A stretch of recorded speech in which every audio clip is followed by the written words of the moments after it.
stuff. Of course. Okay, Neil, 1 second. Good evening and welcome to Broadsheet on the Telly. My name is John Preposterous Ryan, as Neil's fancy Chiron says. You're very welcome to Broadsheet readers, commenters, and even the trolls. And tonight we're going to be joined by Brendan Ogle in hopefully about 5-10 minutes from Right to Water and other campaigns. But first, I'd just like to introduce from Kilkenny, Johnny Keenan. Hello, Johnny. How are you doing, John? Happy International Women's Day. Happy International Women's Day. That's why we had Brendan on, actually. Yeah. Happy International Women's Day, Neil Kerr in Dublin. Many happy returns. And a very happy International Women's Day to Vanessa Foran, who is in Dublin. And she's also a real woman. Like the rest of us. Neil knows. Where's all the hats, lads? Ladies' Day. I know, no. It's more serious than that, Vanessa, as you well know. Is it? It is. It's So you've a whole lineup of ladies, women's issues and special interests. Is that? Well, we have Olga coming in about 20 minutes, and she is a woman. And next week, or the week after, we're going to do an Eighth Amendment special with all women, and presented by Olga, actually. So, is that okay, Vanessa? Of course it is. Oh, good. Okay. Why would I complain, John? Okay. Well, I just wanted to. We don't complain. Huh? We don't complain. Oh well. Okay. Who's we? Women. Oh, so yeah. That's fine. Yeah, we're used to rocking it with the lads. See, what is this? 1 to 3. Vanessa, how was your International Women's Day?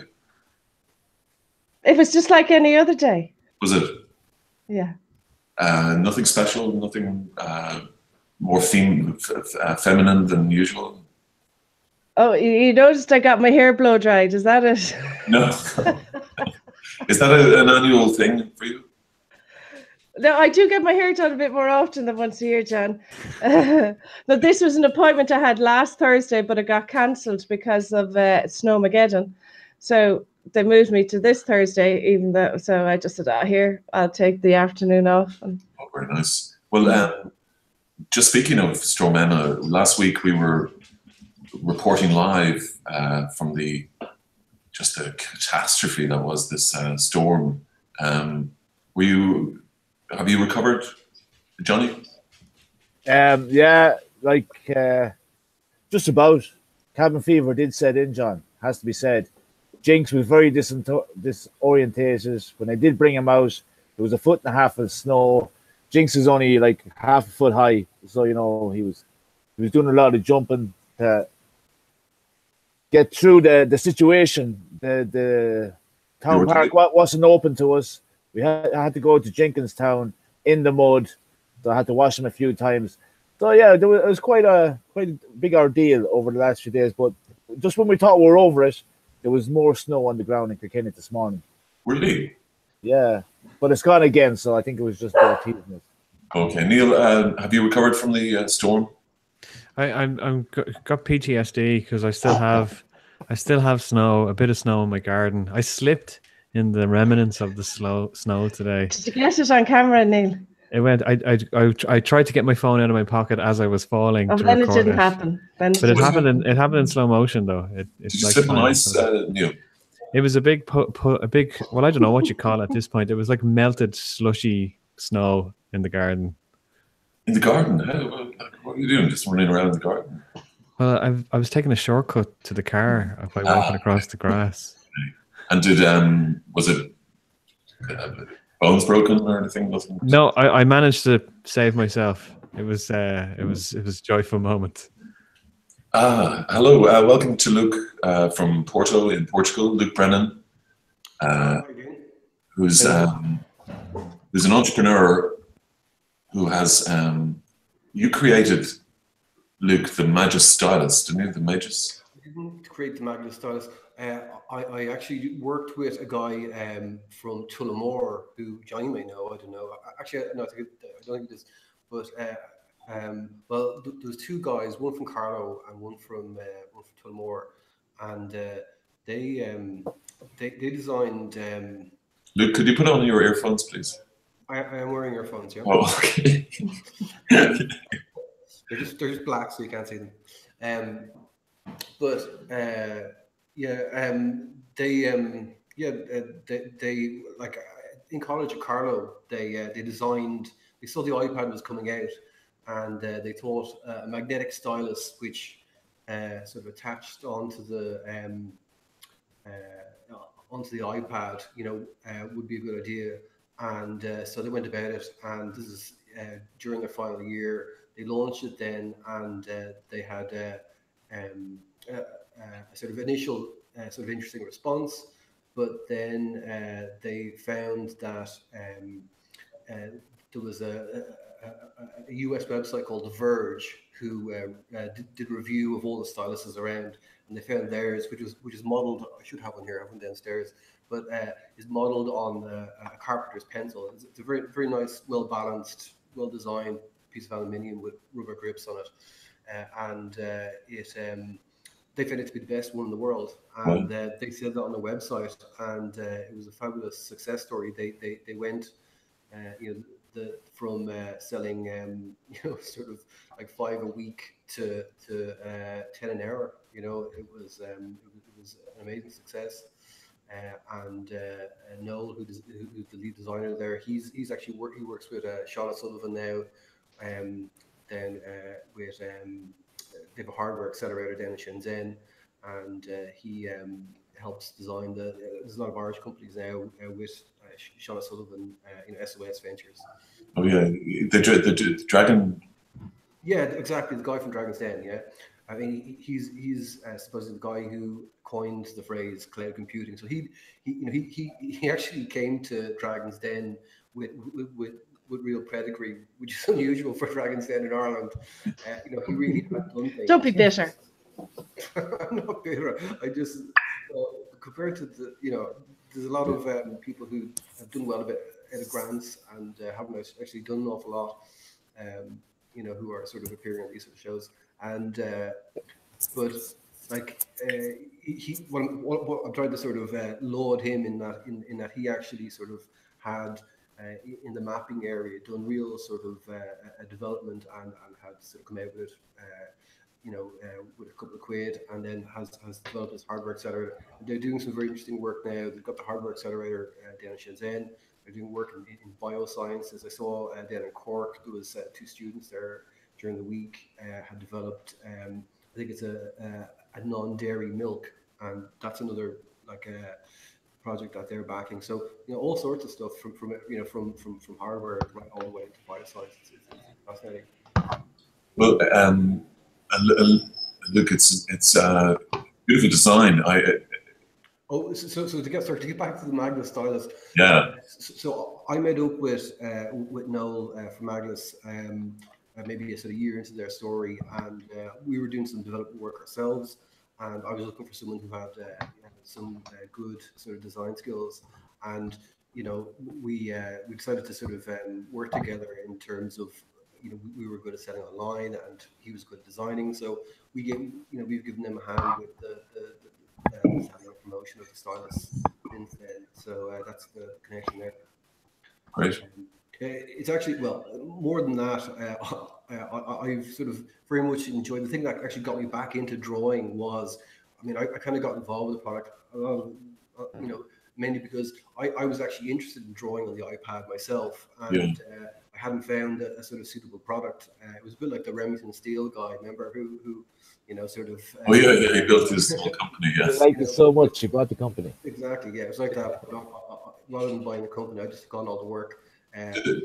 Sorry, Luke, did it ever become kind of mainstream, the drawing on the writing on the iPad? Yeah, and at this stage, the market's quite, it's mature at this stage. There's a lot of products flooded into that area, but it's a very interesting, particularly in a rainy day in Ireland. It's a very accessible way to draw, and if you want to draw every day, it's a nice way to sort of to be able to sort of bring it into digital media if you're sharing stuff, and so but what I found was it actually got me back into drawing, and the reason I'm sort of, I suppose, painting now and stuff like that is as a result of, I mean, I hadn't really sort of done much drawing since I was a kid.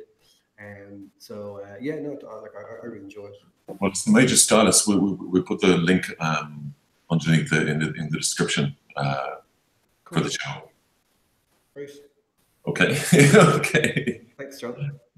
Sorry, and Okay, plug over. I plug over. I'm also kind of killing time a little. We're still waiting for Brendan Ogle, who will join us forthwith. Our producer Neil might have some news on that. Working on it. We're working on it. Okay, well, we're gonna link him up. Well, no, sorry, John. If you want to kill a little bit more time, I can show you the painting I did this evening. Oh, okay, go on. If you must look, yes. Of course, it'll find you. See, you know, once you sort of start, you know, you've got me thinking that you want to see it all the time. So I did a little sketch here on. It's just a view over Porto. That's the sort of bridge going into it. Oh. So, I just thought I'd have a go at that this evening. So That's very Cezanne, isn't it? well, it's just like a 4-inch by 4-inch little sort of tile. So it was like some sort of a sketch. That's 4-inch. It was a bit of fun. So there you go. That's what I've been up to today. That's lovely, Luke. That's a little. That's Yeah, nice. nice. I don't want to be judgmental, but you seem to be getting better. Thanks very much. I hope so. You just see Van Gogh, don't you? Or Van Gogh. Yeah, you know, I think that That's whole style, no? that's a real interesting sort of time. You know, the whole sort of like him and sort of the Impressionists and all that sort of thing. You know, I've always been into that. So I suppose that I haven't been trying to, but it's sort of that impressionistic sort of style is just sort of, I suppose, unconsciously I seem to be moving towards it. But I don't know. Like I really like getting lost in a little bit, and I think it's well suited to that. You know, that sort of style. So enjoy it. Lovely, Luke. Well done, man. Thanks. Well, nice one. Looking forward to the exhibition. Yeah, Luke. We can have an exhibition when you come home. When are you coming back from Portugal? Do you know? I mean, Well, I'm back for Paddy's Day. Like the club I played hurling for up till last year, Kula. Oh yeah, you had to get that in. You know, we're all going to Crow Park on Paddy's Day. well, that's it. Like Dublin club hadn't got to the All Ireland final in the club hurling till last year, and Kula did last year, and then now they've repeated it again this year. nice. So it's you know, for a Dublin club, we're doing pretty good. So yeah, going to be enjoying that, and obviously back to enjoy the Ireland win the Six Nations will be a fun day as well, hopefully. Yeah, but will you be? I mean, when we come back to Dublin, do you think? Are you going to give it a year in Portugal? Yeah, I mean, I have to say now, I'm surprised at how much I like Porto. Do you know what I mean? Like, I never thought about it in terms of like sort of going away and somewhere I could live, but like Porto is that nice a city that I think, you know, I could end up here. You know, that's Really, yeah. yeah, it's really that nice. And I suppose like for me, the first thing you know that sort of makes that is people. You know, people are quite like Irish. I mean, obviously there's a lot of we've got a bigger neighbor like we do, you know, in Spain, and they have a history of being sort of tormented by them. They've got like the religious sort of history with Catholicism, and that's going to sort of be an impact as well. But they have all this sort of very interesting, you know, sort of colonial history, and well, I mean, you know, sort of where they went, you know, the Vasco da Gama type characters, who, you know, went out and sort of found the world. They have a slightly different sort of approach than the English have. Like they feel a bit embarrassed about their colonial past, you know, which is kind of nice. They're very humble people, really. You know, they had, you know, but then again, they had a dictatorship here from the 40s up until 1970. And that had them in a terrible state. You know, I mean, one of the things that happens in those situations is, you know, education was suppressed, and they ended up coming out of that with in 1970, I think it was a 70% literacy rate here. You know, so all these things, you know, sort of add to sort of different sort of bits of character or whatever. But the sum total is they're very nice people. Well, it's great. It's great to have you there from Porto, Luke. We'll come back to you. Sorry, is your mum around still in Portugal? Is she? Oh, no, she's back in Ireland. She's back in Ireland now, so she opened her front door to half a meter of snow there last week, and but I think it's just thawed out today. So. Oh, that's good. Good. Vanessa, I know you're preparing for Brendan Ogle's arrival. I was going to ask you. Can't wait. You can't wait. What? Do you have an issue with Brendan Ogle? No. Okay, but you. I was expecting Mary Robinson, Nell McCafferty, Marion Finucane. No, so you're not pleased with our choice? I didn't say that at all. You see, John, you're great at putting words into my mouth like that. No, but I of all the panelists, you seem to be the most kind of reluctant to welcome Brendan enthusiastically. Well, I didn't hear any of the boys cheering either. Whoa, Brendan Ogle, bring it on! I'm delighted. There you If I'm you trying to asked get me, John, if I wouldn't guess, I would have picked Brendan Ogle or a woman for the night of Synod. But I'm sick of bringing on guests. I think I'm probably taking liberties, so I'm delighted someone else took the initiative. Yeah. Well done. Well, he's still not with us, Neil. We're doing our best. We're doing our best here. There's technical issues, as they say. Desperate times. So we'll get him soon anyway, Vanessa. Don't worry. So much to go on, John.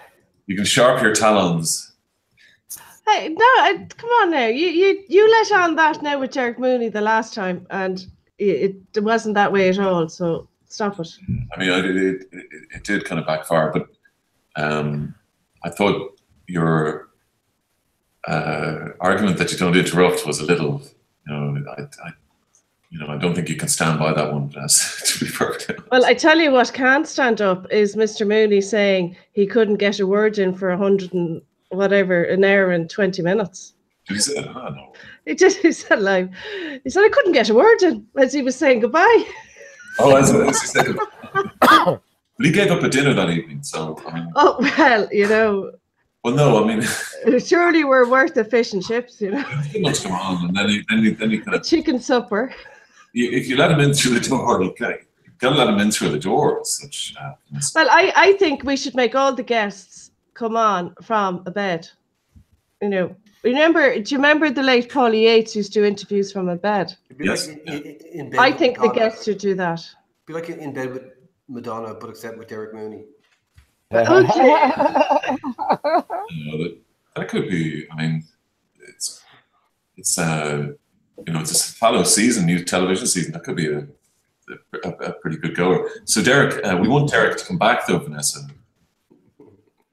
So what does that mean? Is he afraid to come back, John? Well, I would be afraid if I were him.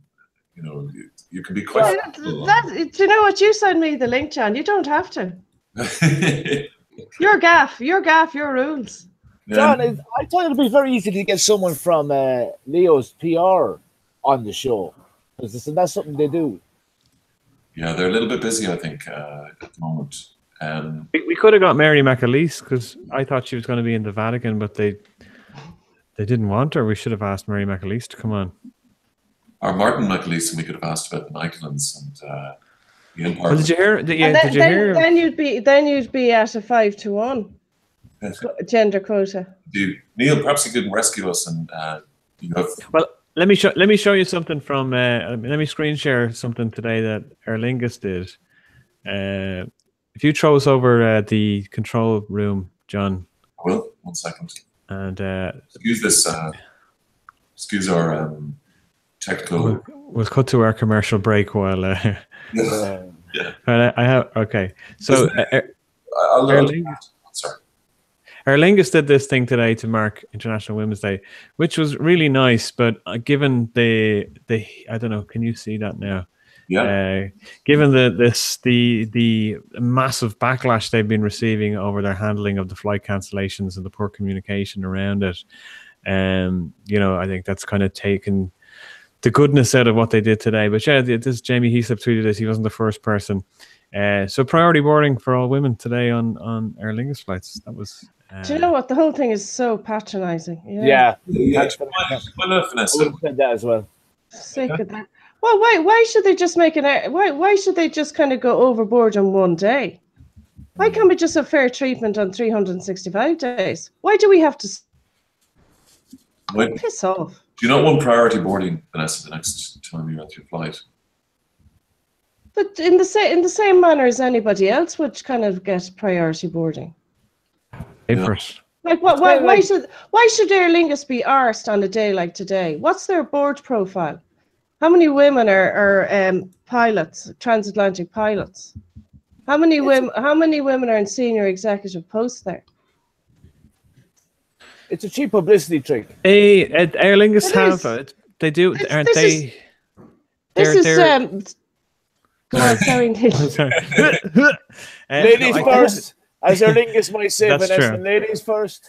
No, you go you're first, right. Vanessa, because I've googled the name of the person I'm going to say. Sorry, you go first. Please, No, Vanessa. I'm not forgetting what I was going to say now. Bloody women. I was going to say I'm trying to Google the person's name here, but as someone might correct me if I'm wrong. But as far as I know, the chief pilot for Aer Lingus is female, and as far as I'm aware, she's the first female to ever hold a position of chief pilot for an airline. I could be mistaken on that. Davina Pratt. Is that what her name is? But anyway, but it's not about who's first. What it has to do is how many are men and how many are women. Well, we probably don't. It's not about being first. Mary Robinson was the first president of Ireland. She wasn't the first president of Ireland. First female president of Ireland. Yeah. Oh, you're all set for tonight, aren't you? You're all lining up. We'll mansplain it to you. It was Derek Mooney. Derek Mooney set up a little communications training unit to deal with obstreperous panelists. He couldn't get a word in, so he had to go into training. He actually couldn't, to be fair. Not with you telling me to shut up, John. He couldn't. Look, your mic was particularly loud that evening as well. It's sort of. Oh, of course. Neil, any word from Mr. Rogan? A cryptic note from him, but he's still not able to get in. I'm not sure what's going on. Okay. His train must be late. No, he's definitely trying to get on, but Vanessa, you mentioned the fact that I plugged his book on Bended Knee, which is written by Brendan Ogle, and you were saying, well, of course he's going to come on after all the plugs, but I'd kind of forgotten I'd read it, but it's was that memorable, was it? I'm not entirely sure why. I know he's the villain that he is in the eyes of establishment and RTE and what have you, but where do you fit in with this, Vanessa? You just think he's a self-publicist, or?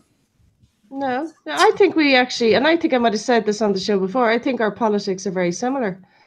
I would be very much John Reid type Labour. Okay. I've long abandoned Labour, I'm afraid. But tell me about listen, let me tell you, John, I don't think about this guy at all. The first time I thought of him in a year was when I saw his thread today. I don't know where you think I even crossed my mind. No, well, okay, I don't want to betray confidences or anything, but you did seem to be a little bit more dismissive of him than, Neil was, for instance. Is that right? Okay. Listen, viewers, John is just hyping this up now. No, on the contrary. I was hoping for, I would be probably in agreement with a lot of Brendan Ogle's views and what he's done. I think he's incredibly brave. There he is now. Shh. Say nothing. There you go. Hello, Brendan. Hello. Hello. Hey, Brendan. I told you I wasn't technical. I did warn you. Hi, guys. 1 second. I'll just do the. Hang on. 1 second. That's it. Hello. Hi. Hello, Brendan Ogle. Hello, Brendan. This is the first time we've met. Can I introduce you to Johnny, Luke, Neil Curran, who's our producer, and Vanessa Foran, who's going to roast you gently over an open fire in about 10 minutes. Welcome, Brendan. Thank you very much, and I'm very good to be here. And on International Women's Day, Viva la Feminista. Yeah, we disgraced ourselves with just one woman at the moment, but we're going to have Olga on from the sheet in a minute. Brendan, you had a few words to say about Irish Water's manipulation of Storm Emma this week. Irish Water wouldn't manipulate anything, would they? Yeah, I wrote a blog, and thank you very much for posting it on Broadsheet, John. It just seems anything that happens. I was brought immediately back to the leaks in Louth, in the big one in Drogheda last summer. Anything that happens at all, it seems to me that the agenda kicks in immediately. Of course, the media embrace it; they love it. You know, irresponsible Irish consumers, you know, wasting water, want everything for free, pay for nothing. And now apparently we spent last week going around leaving taps on everywhere. So I just don't believe it. I just don't believe it. It doesn't add up. It doesn't make any sense. Do they sorry, Brendan, did they offer any proof of the wasteful? Last week, no, they never do offer proof. They just assumed that the demand was so high that there are a lot of people running their taps. Is that the case? Well, look, of course the demand is high. Yeah, and any given day in Dublin in particular, demand I think is 98% of capacity. So that's amazingly high anyway. So we've got a major problem. We've got a systemic problem in the system. We've got a system that leaks 42% of the water before it gets to the tap at all. So any peak, it doesn't take much of a peak. Any peak in demand is going to cause a problem. And there was a problem. I've no doubt there was a water shortage. What I took issue with is the idea that the water shortage was caused by irresponsible Irish people going around leaving their taps on for days. That's what I took the issue with. The water shortage is caused by what the water shortage is always caused by. A Dickensian water system that hasn't been rebuilt in 100 years of independence. That successive governments, I don't think you can blame any one government on this, that it goes back decades, put no money into, that needs massive investment, billions of euro of investment. And instead of getting that euro of investment, we used up about 2 billion to set up the quango that is Irish Water.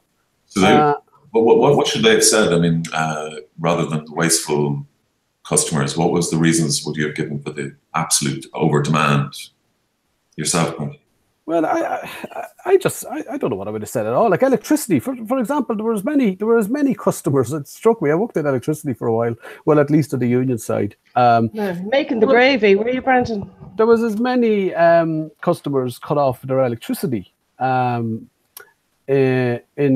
this week. More actually, and that happens regularly. Every time there's a storm, electricity customers get cut off, and you know. Nobody appears on the radio and blames the consumers for that. Or there's no big rush to make everybody irresponsible because a storm has brought some wires down. There was lots of snow in Britain last week as well. There was lots of shortages of water in Britain as well. And I watched the Channel 4 News. It's actually my favourite news show. I watch the Channel 4 News nightly. And nobody's rushing to blame British consumers for putting on the taps. So I just think it's a cheap, lazy analysis, you know. You because on the basis that they're privatised anyway. They were privatised mostly in 1989, yeah. So there's not really a privatisation agenda there as such. Job done, I suppose, as far as the Thatcherites are concerned, yeah. Yeah, and since their privatisation, has their supply improved? No, the supplies got worse. There's no investment. There's no retained profit in any of the I think 15 companies. There's some cooperatives, 1 or 2 cooperatives, but in general, huge profits been made. Bills have gone through the roof. System's still falling apart. No retained profit. Retained profit is what they would use to invest back into the business. And anytime there's any bad weather in Britain, they've got major shortages as well. So, you know, they actually use, believe it or not, domestic consumers in Britain use 20% more water than us. Which per head, per household, which we've always said gives the lie to the argument that water meters would make us all save water. We use 20% less water in Ireland, and they've had water meters in Britain since 1989. So what's going on there? So look, I think it's an ongoing. Sorry, John. I think it's going to be an ongoing debate. And it's an interesting debate. Water's very profitable. People want to get their hands on it. You know. Yeah, I just want to get to that for a second, Brendan. But did you believe that the battle had been won 2 years ago? No. I'm afraid I'm an old cynic. I don't ever believe a battle is won. Well, battles might be won. Wars aren't won, really. Well, I mean, Brendan, I think the Irish water protesters won the argument convincingly, and this seems to be kind of bad faith almost. The using environmental issues to make it a commodity again, you know, which I thought the public had rejected. Yeah, I think the best phrase I can think for it was what the expert commission said, that there was no political or public appetite for this venture now at this stage. So I think the argument is won. The economic argument, I think, from a running the country point of view, is run. What isn't won is the worldwide agenda. For a very few people to get their hands on the assets well, that's of what the state. That just won't go away. I know, Brendan. Just on that, Europe has a lot to answer here for. The government have blamed Europe for wishing us to be privatized, wishing to make it a commodity and to charge for water, etc., in a more neoliberal manner, should we say? What if we are effectively defying them? I guess is that it? What's happening? Well, it's clear that I described the European Union. By the way, I'm a big fan of the European Union, or at least what started off as social Europe. There's an awful lot to recommend it, an awful lot. Unfortunately, it's become not a social model, but a neoliberal economic model. And yes, there is definitely a privatization agenda at the heart of the European Commission. So irrespective of what our local politicians say, ultimately that's what they want. They're trying to drive that home. They do, yeah. We're a stone in the shoe. We're this little wet island out here with more water than anybody else is a stone in the shoe. And imagine the Irish standing up for themselves. They don't like it, really. You know, they haven't been used to it. They haven't had it for 100 years. So it's taken them a bit of getting used to it. Brendan, I want to open up to the panel, but first, water is the oil of the future, and we would be sort of Saudi Arabia if that was. Yeah. If water were sand, we'd be Saudi Arabia. Yeah. They predict within the end of the century that will be the case. That the most precious resource will be water. Well, the planet is somehow managing to lose water. Now, when I went to school, that was almost impossible. You know, we had a water system that worked. You know, it evaporated, went up in the clouds, it came down again. Even if it came down somewhere else, you know. But with industry now and modern food production, water is actually being lost to the planet, and we've got the desertification taking place in sub-Saharan Africa and spreading out from there.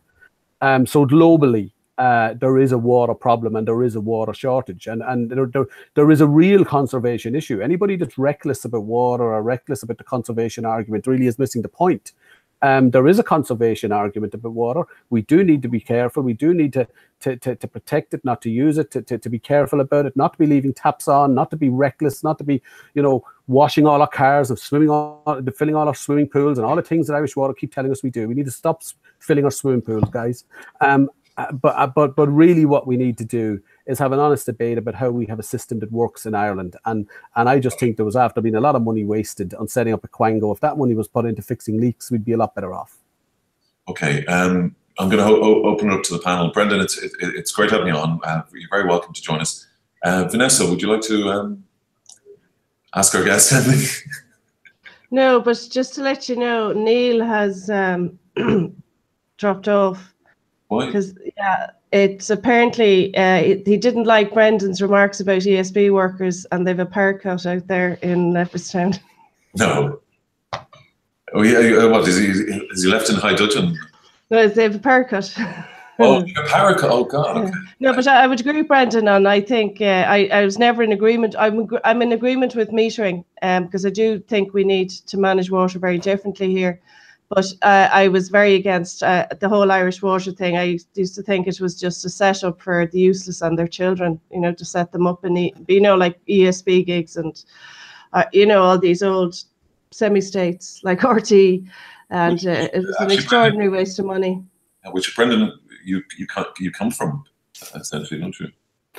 Well, no, I come from the transport industry originally, I suppose. And that's where I started work really in the 80s, and when I came home to Ireland in the 90s. I did work in electricity for 10 years. And I have to say, I don't agree with Vanessa's analysis there. I think ESB is a fantastic company. It's a jewel in the crown of the Irish state. I didn't criticise ESB. Did you not say something about their workers down in Ballyfermot one night? You No. did. What do you think I said, Vanessa? So you referred to, I think the word gravy was used. What do you think I said, Vanessa? No, well, first of all, I'm not thinking use the word anything. gravy again, Vanessa. I love gravy. What do you think I said? Well, I understand that you referred to their demands and their pay agreements, or they took issue with it. I'm not going to argue with you here, Brendan, because that's what everyone's looking for. No, I'll just explain what I said. And I made a speech. It wasn't in Ballyfermot. It was in the Ashling Hotel in Dublin.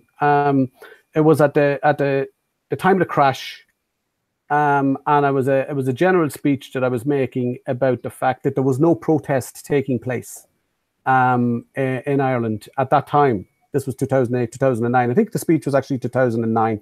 I have to check that, but it was close to the crash anyway.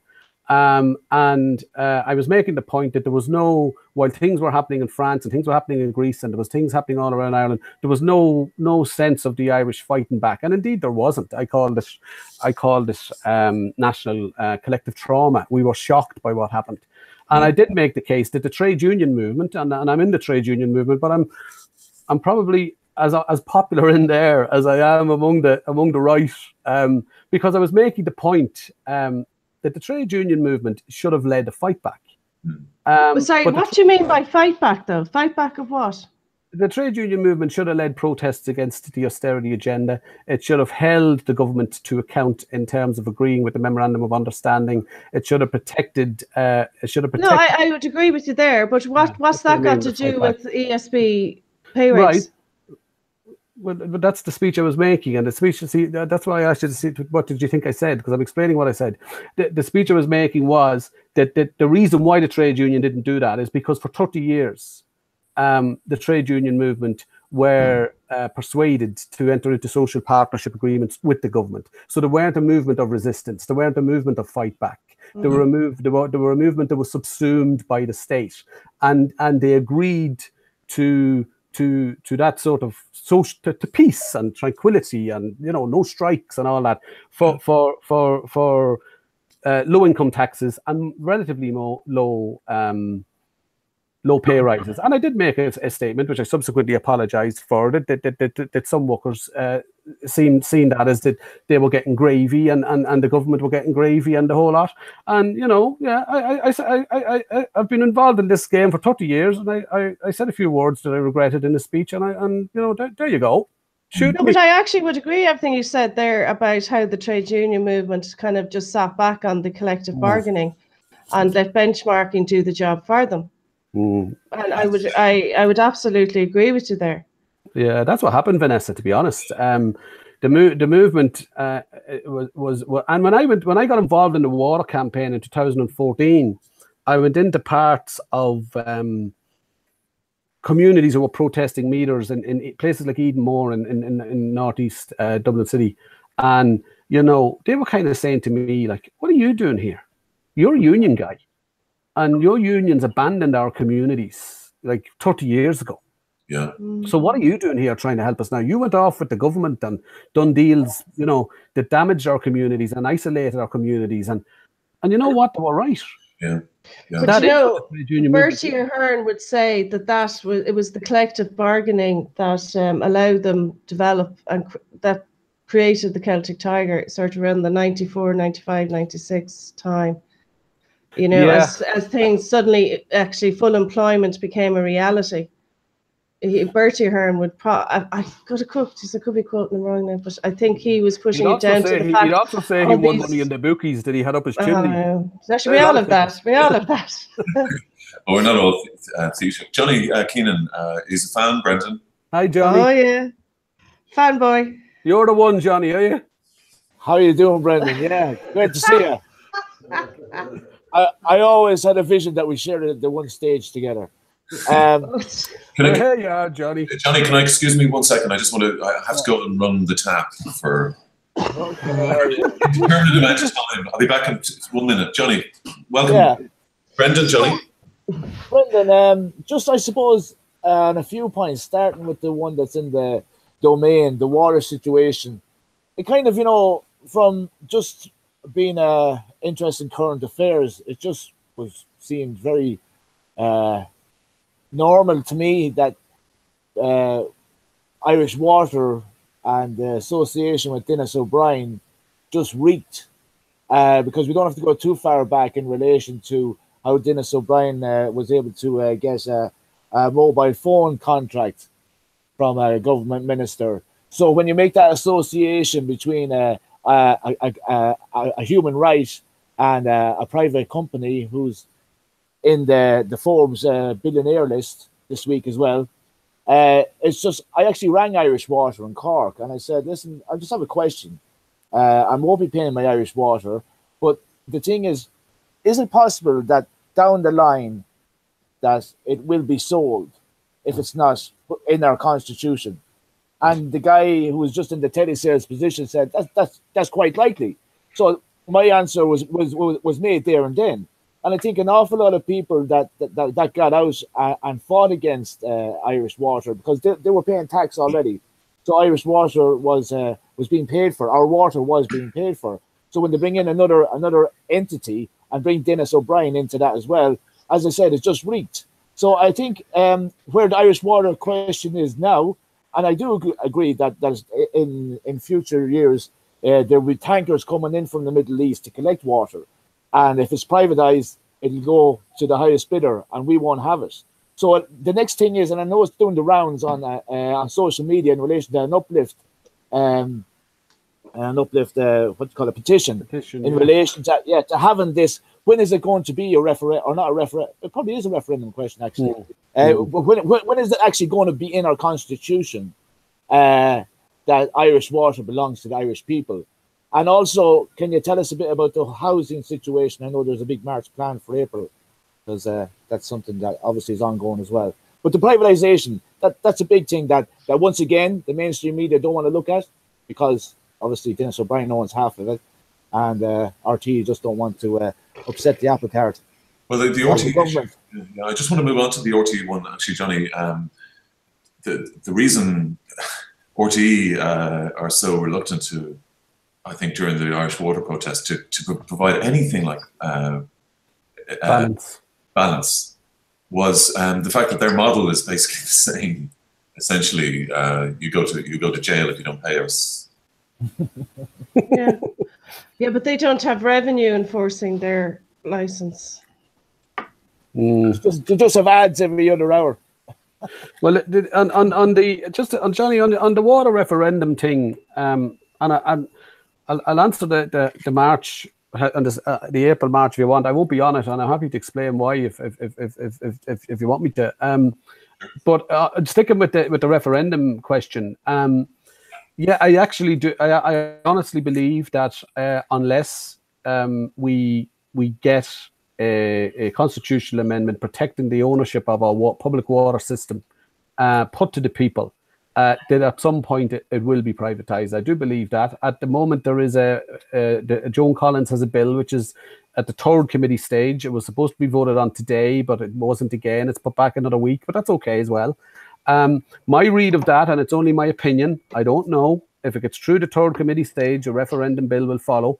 But my read of that is that despite words to the contrary, Fine Gael and Fianna Fáil, for that matter, have no intention of supporting that bill. They're playing for time. because what happens when a government falls, and it'll fall eventually, is that whatever stage legislation may be at that point, it all just falls. Right. So I think they're just playing a waiting game until the next election. And that's bad. I wish it was better than that, but I'm still optimistic, because all that means is it'll be an issue in the next election again. Yeah. And parties and independents and campaigners will be asked, what is their position should you be elected on a future referendum on water? And we go again. I think this is going to be a lifelong battle. We're in for a long haul here. Apart from Fine Gael, are Labour still against a referendum? Of course not. They're in opposition now. They're saying all the right things now. You could nearly be persuaded to vote for them now if you thought they meant it. But think how pathetic it is, though, Brendan and the lads, that this is actually an issue that you have to convince the government to get behind. That water is a human right. There's no ins and outs about it. If we don't have water, we don't exist. So now they're trying to sell us something that we have. It's ludicrous in relation to trying to just get your head around the mentality of that we have to actually do this. Well, it's worse than that, actually, because you won't find anybody. And Stephen Kinsley, I was looking at something he was tweeting away with my colleague Dave Gibney the other night, and he said to put up a tweet, which is fair enough. Stephen Kinsley from the University of Limerick, he put up a tweet, could somebody introduce me to all these people who want to privatise the water? And of course, if you sat down with ministers or with Leo Varadkar, I'm sure, nobody will say they want to privatise the water, because it has no public currency. But that's not what would happen. The people in Greece, the people in Portugal, the people in Italy didn't want to privatise the water either. But once they got into financial trouble, and once the Troika arrived, it became part of the memorandum of understanding of those countries that the water utility would be set up. And of course, when the Troika came here, they wanted our water utility. The problem is there wasn't one. So all they could do was agree in the memorandum of understanding in 2009 to establish one on the basis that the next time it happens, and I'm pessimistic enough to think there will be another 2008. My guess would be 2021. The Troika will be back, someone will be back, and there it is. And everybody will be saying, that's terrible, it's gone now. I mean, they'll say that you can't have a country a quarter of $1 trillion in debt, national debt, and not sell their water. That's sell everything. Sell everything, yeah, and it'll look at it. It'll go for big money. That's why they're installing a billing system. That's why they're installing a meter system. This is the hardware of a company, of an asset that can be sold. It makes no sense to spend, upwards of €2 billion on billing systems. Forget about the meters. We could have a debate. I had a great debate with Vanessa about the meters there. And we could have a debate. We wouldn't agree, but we could have a debate. I could see her point, But the money that was spent on the billing system, for example. Yeah. They spent more money on the billing system. But Brendan, that sort of expenditure goes on in a large number of organisations. You could look at Pulse. Anything that's massive IT infrastructure just always gets out of control. Look at HSE, patient record system. They just do get out of control. Yeah, but at the same time, I get that. But if you're not going to, there's no need to do it there in terms of a billing system. If you're collecting, it was actually Stephen Donnelly, who's in Fianna Fáil now, who did a bit of research on this at the time and discovered that that even if they collected all the money, even if we all paid all the bills, it was always going to run at a loss. They were going to bring in less money, not than they needed to run the water system, than that it was taking to set up just the billing system. So if there wasn't a worldwide quest, a successful one apart from here, to privatise water, then we wouldn't have anything to worry about it. But there just is. I agree that it's all about privatisation, right? But I also think it's jobs for the boys. You're talking about a billing system. Why the fuck didn't they take the billing system from gas or ESB? Yeah, Do you know what I mean? This was all, even setting up Irish Water was all about jobs for the boys and their children and their useless relatives. I'll say it was all about jobs for the boys. I'll say something that might get me in a wee bit of trouble here. Right, because it's after the war. For you. No one looks at this anyway, Brendan. You're all right. I was in ESB. I was the secretary of the ESB group of unions when the idea of setting up Irish Water was established, and companies were asked, because I'm raising this because Vanessa just raised, why didn't it set up along the ESB billing system? ESB didn't want anything to do with it. ESB were asked, as other semi-state companies were, and ESB I think is a very well-run company. They could have done a good job. They could have avoided a lot of the pitfalls that Irish Water found themselves in terms of the. But ESB didn't want anything to do with it because it didn't make any commercial sense. But wasn't ESB is a commercial company. Brendan, wasn't ESB the model that Irish Water wanted to be like? Well, that's what the government kept saying. The government kept saying, well, it's kind of like ESB. ESB was a commercial semi-state company and it pays dividends. It's not protected in the constitution. They have tried to sell it off down through the years. I think mostly the workers are very powerful in there, so they're kind of afraid to go that extra step and push it, So the government said it was the ESB model. I'm not so sure about that. I think it was more aggressive than that. I think if they had their way, remember, it wasn't even about water at the beginning. Do you remember they wanted us all to give their PPS numbers? Nothing to do with water at all.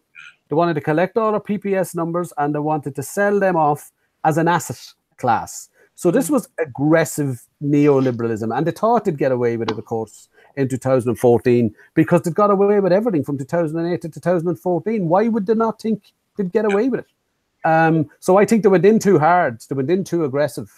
They got everything wrong in terms of the planning. From a campaigning point of view, it was fantastic. Yeah. We had Phil Hogan, and then Phil Hogan was sent off to Brussels, and we thought, oh no, he makes Phil. it easy. What did we get? We got Alan Kelly, even better than Phil Hogan. Yeah, so, I don't want to get conspiratorial, Brendan, but Alan Kelly, I never heard of the guy. I mean, I haven't been involved in politics or anything. He just sort of emerged, and I mean, it can't be just a coincidence that his brother is with Tenio, and they are the water privatization experts, and there is life outside Dublin, John. Very I agree. I just think it's a really amazing coincidence, really. I mean, Sorry, John, I was wondering if I could just quickly ask Brendan a question, or rather, Brendan, hi. I was wondering if you could maybe sort of explain something to me. Now, I was just thinking, I mean, I've always thought there's been good points raised in terms of what Vanessa said about no one wants a quango and all that. No one wants sort of massive billing systems and handover of data and all these things, whatever. But and also you could see Irish Water as effectively just being like another form of taxation, But if you accept that as being the case, I would think that it's actually maybe a more responsible form of taxation than the current taxation. That the guy who has a swimming pool, he pays more than the guy who only uses the shower, once a day, and that like the principle of what was being attempted through Irish Water, like to me sounded like something that a union guy would be getting behind. How is it that the whole is it like, do you feel the principle is right and should be applied, or is there some sort of some issue with that? As a union guy, hi Luke. As a union guy, I've absolutely no problem. In fact, I agree with you that in general, taxation should be based on the principle that those who can most afford to pay a greater proportion. Obviously, that shouldn't be punitive. People, we need to run a country, and the business has to operate, and all of that. So in principle, I agree with you. Just like in principle, I would agree, for example, with property charges, but not our property charges, which aren't really property charges at all. Yeah. So what we do is we take very good principles. Those who are able to pay more tax, those who own a lot of property or bigger properties pay taxes proportionate to all of that property to that. What sort of trade unions and socialists wouldn't be in favour of property charges, for example? But what they do then when they green these principles is, they very quickly make a bags of it, and it becomes something else. It becomes the opposite of what it's intended to do. And I think it's quite ideological. I think it's deliberate. So it's really a problem of implementation rather than actual, like the principle. Well, I think Brendan believes water access is a human right. Yeah, absolutely. And water should be water of all things. I don't think it should stop at water. I think it should be healthcare. Right, and that doesn't I was going to ask. Can't charge for it. I mean, human right doesn't mean it has to be free. You know. No, well, it's not free. If it's only free, you see. And I'm glad you said that, Luke. And because not for you now or for any argument between me and you, but I think that's the kernel of it. It's how we consider tax. I do not consider the things I pay for out of my paycheck to be free. In fact, when I look at my paycheck, I see a big wallop of what I earn just gone in tax. I'm quite happy with that, by the way, because it pays for the water system, it pays for the education system, it pays for the social services we all need, for public service we all need. But it's not free. It's not free. And I think what really is at issue here is the tax base needs to expand, because all of us paying wages, I don't know what all you guys do and what some of you do, but everybody that pays gets a wage, pays income tax. Everybody that buys something pays consumption tax, and we pay those taxes at European average levels, more or less 0.5% here, 0.5% there. But when it comes to taxes on wealth and capital, we pay as a nation 1/3 of the European average. We pay 7.7%, and the European average is 22%. So there's a big gaping hole there, and this is just putting another tax on the same people while giving other people a free pass. That's kind of my taxation answer to that. And also doing it through fear, like scaring old people and just generally scaring people. There's probably a bigger divide in terms of, like you're saying 30% less, but we pay 0 for water in Ireland. So, I mean, we don't seems to be a sort of a part of the jigsaw sort of missing. And I'm not, I'm not saying, let's get... Who is paying for our water then? Sorry, well, we're all paying, but what I'm saying is that I think Brendan agrees that, like, there's a principle that needs to be applied. It needs to be codified. And just like Brendan said, it's the same issue as with housing. Like all the issues we have with sort of rent and whatever. I mean, you saw this week in Vancouver, they applied like a 5% tax on empty homes. Yeah, absolutely should. And but that's like use it or lose it is how these things should be done. It's like the fact that our government is so lazy in forcing these things through, and they're leaving these vested interests, sort of holding on to sort of the status quo. It's a real issue. It's wider than that. Johnny might join here as well, because with welfare, it's blamed the welfare cheats. If it's water, it's to blame the tap runners, the water wasters. The water wasters. I'm sure there are a few other examples, but it's getting very, very old. Yeah, but you see, they're trying to remind, they're talking about the ones themselves with the big lands that have actually the well, so they don't give a shite what they do with their water, but they know the rest of us are here, with the dribble, because our water is rationed, that's what that's getting at. But we had this conversation before about the effective rate here in Ireland being way too cheap and nice to the 5%. The effective rate here is supposed to be 25%. It's not. It's really only about 20%, and it should be somewhere up there around the 35%. So you were talking about the higher paid and the taxes. I can't remember when we had this conversation, John, but there was Leo was calling middle class 30 grand a year, and actually they're the working poor, and this is Fine Gael trying to trap people into their sort of circle by saying, no, you're one of us now. They're the working poor. An early riser. They're yeah. So the effective rate here in this country is too low. And if you don't, Lucas said something there about not paying for water. Okay, it's not coming out of my pocket, but it is coming out of general taxation, the cost of supply. And that general taxation is not going into the deaf schools. It's not going into breakfast clubs. It's not going into community care. It's not going into remedial teachers. You know, so we are actually paying for it because we're not getting the value for money from the Exchequer. Why hasn't that argument just been put to bed now? About whether we pay for water. Obviously, we pay for it. No, who is paying for those pipes? Well, I think the answer to that is, John, is look, if we take people at face value, and let's for a minute imagine we can take the political arguments from Fine Gael and Fianna Fáil or whatever around water at face value. So let's take them at face value for a minute.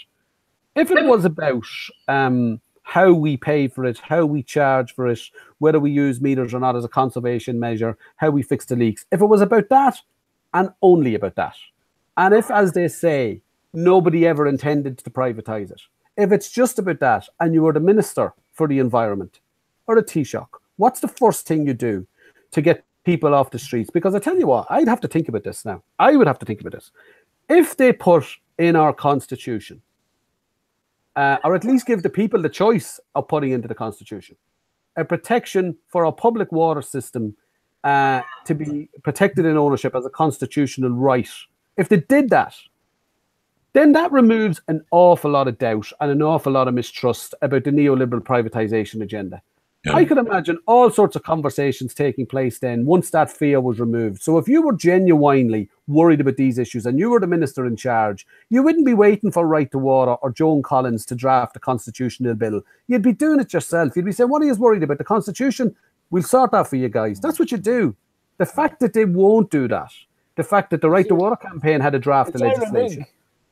Yeah, well, I think it's I'd like to say it is fairly obvious now, even to... But at the same time, Brendan, like how is this sort of circle squared with the fact that, you know, sort of there is a cost? And are you saying that sort of, you know, people have a right, so therefore they don't have to pay for it? Or, you know... Yeah, no. What I'm saying, Luke, and is first of all, I'm saying people have a right to water. Yes. People's water should be free, not free, but free at the point of use. When you need to feed a child, you need to prepare food, you need to wash, you need to get water, you go to the tap. Your water should be there, not based on what's in your bank account this month. It should be there because you need it as a human right. Clearly, it's not there free, but it should be there at the point of use free. So there, where does the money come from then? The money comes from general taxation. But the thing is, but if you implement that, does that not stop you ever being able to charge for the guy at the swimming pool? No, well, I think the swimming pool thing is hilarious. Can I come to that? I come to the swimming pool thing. I think it's hilarious, right? But anyway, I will come to the swimming pool thing in a second, Luke. So if it's all about that, if it's about not being privatized, so it's not about making profit to sell it off, and it's about getting it free, what would you do? Well, you wouldn't be spending money on billing systems. You wouldn't be spending money on consultants. You wouldn't be spending money on PR campaigns. You wouldn't be getting lawyers to threaten to sue people. That's not putting water in people's taps. That's doing something else. So €2 billion would have been used now. That's been after being spent on all that, you know, cleaning of water and fixing leaks and getting into people's taps. Now the swimming pool thing is hilarious. For 2 years in this campaign, I never did an interview on RTE in particular that Marion or whoever it might be, Claire or whoever it might be, didn't say to me, but what about the people with the swimming pools? You're letting them off the hook. And eventually it dawned on me one day. I was in Buswell's Hotel and I was at a press conference, and it dawned on me one day. Keane, the chap Keane, was interviewing me, and he said, what about the swimming pools? And I said, I'll tell you what we should do with the swimming pools. Tell you what we should do. We should have a swimming pool tax. So anyone that's got a swimming pool, that's filling the swimming pools, is clearly using more water than the rest of us. So we can solve that by having a swimming pool tax. And once that was, so Right to Water had a conversation with that. We called a press conference. We issued a position paper. I'd done a few interviews on RTE. Nobody ever asked me about it again. Nobody ever, because nobody wants the swimming pool tax because that's not who they're trying to get. Yeah. I know. I have to say, Pat Kenny in particular. I know he's not with RTE anymore. I suspect he has a swimming pool. You know that. I think not, because an inside one and an outside one. I think not, because he's completely obsessed with people. Yeah, but I mean, how many private swimming pools is there in the country? Is there even 200? 300. Well, like, I mean, I was what would really you get? using a swimming pool as an example of, you know, sort of excess. But What else is? What other examples are the there? same principle applies to someone who has like a 5-bedroom house relative to someone who lives in the bed set. Oh, do you know what the example is, Luke? Do you know what the example of excess is? The example of excess is 42% of the water being lost in leaks before it gets to your tap. That's an excess. What business can afford to lose 42% of its product before it gets to a customer? Yet instead of fixing that leak, correcting that waste, to spend €2 billion on consultants, on solicitors, on advertising, on setting up a quango. If they were really worried about the waste, did you spend the money fixing the leaks? I just don't believe them, and I think most people don't believe them now. Brendan, if water is a human right, in a few years' time, broadband will be a human right, and electricity, presumably, you would agree, is a human right, is it not? No, I don't agree that electricity is a human right. I don't agree that broadband is a human right. In fact, if the internet keeps going the way, if the internet keeps going the way it's going, I'm probably going to start a campaign to live in a broadband-free area is a human right. If the internet keeps going the way it's going. Move down to where Johnny's living there. That's pretty close. Yeah, I don't include this show in that, by the way. But no. Human rights are things that are essential for living. Basic needs. Well, Maslow's basic needs, John. I'm not suggesting that Wi-Fi at the moment is a human right, but I think in about 10, 15 years, when everything is the internet of everything, I think housing is a human right. I think shelter. I think the right for a roof over your head is shelter is a human right. Yeah. Like, can I just interject there? Olga has probably got the busiest night of the tribunal, so we should get to her. But what about the housing thing in relation to where it's at now? Brendan? What particularly are you asking me about now? Oh, Brendan, Brendan was I suppose you led up the Apollo squad. Yeah. And hopefully you'll get to see it soon. There's a movie being launched in New York on Saturday night. An updated version of Apollo House. It's by Jim Sheridan. It's called and Zara Mahood. It's called Shelter Me. And it's looking at the first, I think, 45-minute documentary the TV3 showed when Apollo House happened about a year ago. But it's added now. It's added a big section to it, and it's been released as a movie. It's showing at a we weren't invited, as you can see. I wasn't invited either, and I'm in it, so Vanessa. So we just cope with that. There's no gravy there, Vanessa. But now, listen, we share some common ground because we share a lot. I think, and this is the big thing with housing with me because I work in that area, is kind of sort of, and see, I think we need to go back. You're talking about Irish Water. I actually think we need to go back to empowering our local authorities. I'm here in Dublin City Council, and in 2010 we had no water here for 3.5, 4 weeks during the 2010 snow. And I can tell you, on Christmas Eve, you could not see the end of my driveway, but there was a city council lad there with bags of water with the snow, you know, and it was brilliant service. And I think we should invest in our local authority. And I always objected to paying money to Irish Water, because I wanted it to stay in my local area, in my council area, okay? And I think that's the way housing should go. We need to empower our councils. And that's where particularly Fine Gael and Fianna Fáil have actually failed, because they've been trying to reduce the power of the councils. If you look at all the previous ministers of the environment, they've actually, their budgets haven't really expanded, other than their departments have expanded by adding extra names onto it, but their budgets haven't being hugely enhanced for the roles that they have now. And I actually think with water and housing, everything, we need to reinvest back into our local authorities.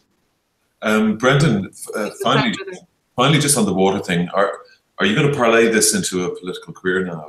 I know you're with the Unite Trade Union, but you have a few hats, and you're sort of a polymath activist or something like. Okay,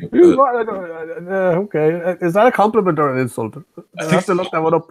No, I think he's hoping you come in here more regularly, Brendan. That's what it's very enjoyable. That's where he's going. It's very enjoyable. Yeah, I will do. I will, of course, come in here more regularly. And look, I would have answered an emphatic no to that a year ago, John.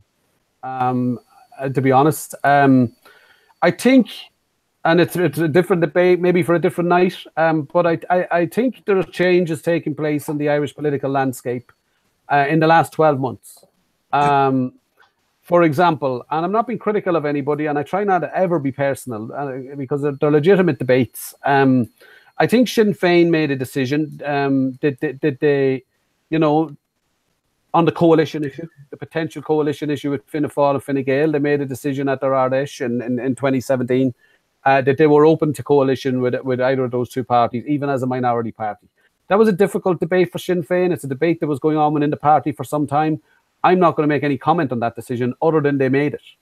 And the fact that they made it, to me, changes things. I voted Sinn Féin in the last election. It's the only time in my life I have voted Sinn Féin. I cannot now vote for Sinn Féin because I won't vote for a party. I believe, Vanessa, just my personal view, it's not a criticism of Sinn Féin. I believe I want to see in my lifetime the first non-Fine Gael, Fianna Fáil led government. How can Sinn Féin get the numbers, Brendan, just on that? Oh, it's huge. It could take 15, 20 years, John. But you know what I think about that? I think about Dick Spring. Rolling up your sleeves, are you? Like Owen Murphy. When I come back, Vanessa, from England in '92, I think it was. Yeah. And in the years after that, Labour were in and out of government, and the governments were falling over all sorts of things, legitimate things at the time. But Labour always made a decision to go back into a coalition government. And I was thinking, I wish somebody had made a decision in 1992, 3, 4, 5, whatever. That, listen, we've enough of this now. We need to set up something that emphatically rules out coalition with Fianna Fáil and Fine Gael. That wouldn't have solved anything in 96 or 98 or 2000. But see, when the crash happened in 2008, 2009, well, if that had existed and been built, I think the Irish people would have embraced that. So this is a long game. I'm around a long time now. I hope to be around for another decade or two anyway. And, I think the work does need to start on building our first non-Fianna Fáil, Fine Gael government. And if it has to be done seat by seat, councillor by councillor, year by year, let's start the work. Sinn Féin have made decisions. The rest of the left are off there marching with the Labour Party again. No lessons learned there. I won't be doing that on the 7th of April. I think I wouldn't rule it out, John. A year ago, I think things have changed in the last year. How would you expect parties like Sinn Féin to get actual power if they don't join the bigger parties? As I say, I'm not criticising. I'm not criticising. I think it's a legitimate decision. I think it's a difficult decision to make, and they've made it. And to be fair to Sinn Féin, I wrote a book and was published in November 2016, and I kind of predicted this in the book because I was talking about Sinn Féin would say to the rest of the left, and they're quite entitled to say this, by the way.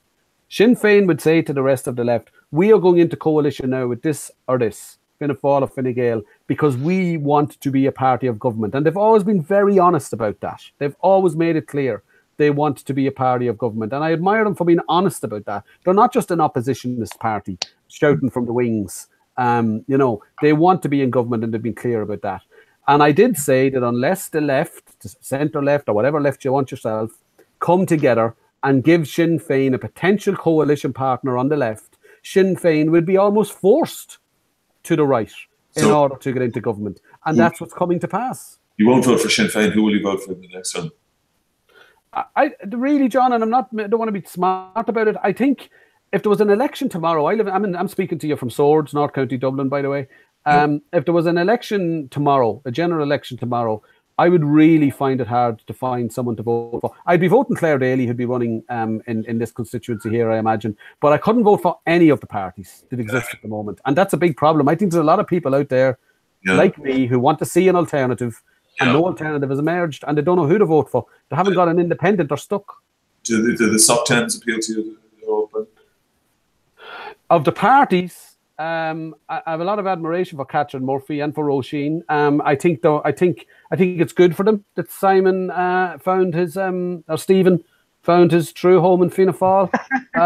I think that ultimately should be good for them. There's some great people in the SOC Dems, but the big issue for me is ruling out coalition with Fianna Fáil and Fine Gael as a reason for existing. And I think if the SOC Dems done that, it would be attractive to a lot of people, perhaps even me. But you know, I have a lot of admiration for them, John. Along with perhaps a referendum. I think they are supportive of a referendum. Oh, they are. Oh, they are. They've been super underwater. They've been super in terms of the referendum. Don't want to get into it now unless you want to, but they're into it. They're strong on the repeal issue as well. So yeah. No, I have a lot of admiration for the Soc Dems. Couldn't say much about them. They're a lot better now than they were since you know, they've moved left a bit. Yeah, I think a little bit. Well, we'll get rid of Stephen. So you're moving more towards the centre then. Thanks for noticing, Vanessa. You know, Phil Hogan will be proud of you. No, I've a hell of a longer distance to move there. How far would you get in 20 years? Yeah, but you know, we're talking about Sinn Féin. You know, like Sinn Féin want to get into government because they have the skills, they have the abilities, and they're sick of looking at Charlie Flanagan and Phil Hogan and all them getting the nice gigs, and they're sitting there like just. Well, I hope they want to get into government for better reasons than nice gigs now. No, I know, but you know what I'm getting at. I mean, I don't blame have the them. Skills. I'm not criticizing Sinn Féin. I'm just saying that the decision they made has changed things. For those who want a non-Fianna Fáil, Fine Gael government, Sinn Féin's decision to enter into coalition with them has changed things. That's not a criticism. I don't even know if I was in Sinn Féin. You know, there are a lot of young people in Sinn Féin frustrated with that decision, but they'll go along with it. I'm not criticising Sinn Féin. They've been honest and upfront, and they made that decision and open at their Ardèche. So, you know, good luck to them. But it's not where I am. Okay. Well, Chucky or Laura and all that. So you don't want to be in government then? I do want to be in government. I want to see the first non-Fianna Fáil, Fine Gael government, and I wish Sinn Féin hadn't made that decision. And now that they have, I want something workable to be created to pull them back to the left. Well, highly controversial there. But Johnny has a party. I beg your pardon? Doesn't Johnny have a party? What party is that? Didn't you say you were the man for the party? What party? Johnny's I don't know. The Johnny Keenan party. No, I've got a movement. The movement. I would like to say... Yeah, I'm moving forward. We have our own salute and everything. I'd like to say a big hello to... sorry, Johnny. I want to say a big hello to Olga Cronin. I'll tell you about it again, Brendan. Okay. From the sheet. Hello, Olga. Hey, guys. How's it going? Hi, Olga. Hey, Olga. Nice to meet you, Brendan. That's you, Olga has been at the Disclosure Street. Has been covering it since the start, and this week, Maurice McCabe took the stand. Or is it the stand? In the witness box, yeah, I guess, yeah. The witness box and answer questions. Just before we dive into the detail of it, how did he come across? I thought he came across very well. He came across extremely. Obviously, what he had to talk about when he gave his evidence was harrowing stuff. You know, he had to relay what he was told, which was, you know, just extremely upsetting. But I thought he came across very well. He came across very. You know, not antagonistic, and strangely not like really angry or anything, you know. Because he was there, so he gave evidence on the 2 days, and because it was just, that's the only evidence he's giving. There was, there were legal representatives from every section there. And when TUSLA representative and the HSE representative both apologised again to him, he was very gracious, you know. So I thought he came across very well. Right. And did you feel that his story was being told properly and getting a good airing? Yeah, I do. I mean, he basically relayed, like, he didn't go into the TUSLA stuff. No. And which makes sense because he had nothing to do with it. Effectively, you know, this is all happening without his knowledge. I think he, you know, I mean, his contention is about O'Higgins Commission that there was that, you know, what was in this Chief State Solicitor's letter, what was said to him on the Monday. If he didn't have his tape recording, this would have, he felt, as he said, in his heart that he would have been really, really damaged in a bad situation. I thought he got that across very well. You know, obviously the Garda Council just absolutely tried to argue that the tape didn't matter, it was completely irrelevant. No, I thought. Tell me about, just briefly, Dave Taylor. Yeah, so Dave Taylor was a former head of the Garda press office, and he met Morris in September 2016. And this came about after Mick Clifford of the Irish Examiner had been talking to him. And they met, and just bear in mind, this was September 2016, and the previous May, Morris had met John McGuinness.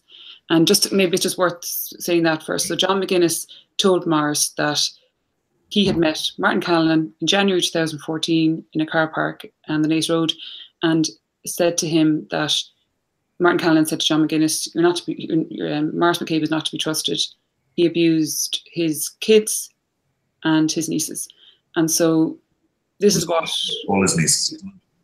So Morris said that he thought McGuinness said all his kids and his nieces. But what McGuinness, the only thing that McGuinness differs is that he said, we've heard from his counsel saying that he said his kids and his nieces, not all his kids, but it's pretty minor, I think. So, but anyway, the point is that that meeting took place in January 2014. And if you remember, in January 2014 was when Morris was supposed to go before the Public Accounts Committee. That was the first time he was going to speak. It was going to be in private, but and that was all about the penalty points. And if you remember, that was the whole reason Morris and John Wilson went down the road. The penalty points was to kind of get attention, because they could say to the state, "This is losing money, and if you listen to this, you might listen to this." But so at the time, we know that there was an effort. Martin Callanan didn't want Morris to go before the Public Accounts Committee. So anyway, that's that January 2014. But fast forward then to May 2016, and Morris met John McGuinness. McGuinness told him this. So obviously, this was devastating. And so fast forward then to September 2016, and Morris met Dave Taylor and his wife at Taylor's home. And Morris basically explained that he said that Dave Taylor was in a very bad way. There had been a family matter, which the tribunal didn't really hear about, but there had been a family matter. He was in a bad way, but he wasn't drunk or anything like that. It was just upset. He'd been to a spiritualist, and he'd been encouraged to. He basically felt he had to tell Morris that he had this confession to make to him. He said a spiritual person, not a spiritual person. Beg your pardon, spiritual person. Yeah. That could be like a priest. A priest or a chaplain, I suppose. Or, fortune teller. I'd say he went to a fortune teller. No, I doubt it. But anyway, so basically, he told Morris, "Look, I destroyed you.